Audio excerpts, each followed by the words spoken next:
বন্ধুরা, আমার সামনেই রয়েছে পুরো একটা স্কোয়াড,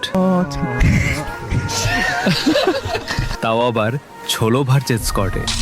তার থেকেও বড় কথা হচ্ছে এইখানে একটা ভিবেস প্লেয়ারও আছে। তবে সেটা কিন্তু অন্য কোনো ভিবেস প্লেয়ার নয়। এই স্কোয়াডে রয়েছে বাংলাদেশের হাসির রাজা গেমিং উইথ তালহা ভাই। তবে তার স্কোয়াডকে মারা যেমন তেমন কথা না, তবে আমার কাছে এটা কোনো ব্যাপার না। তাহলে চলেন দেখি তালহা ভাইয়ের স্কোয়াডকে মারতে পারি কিনা।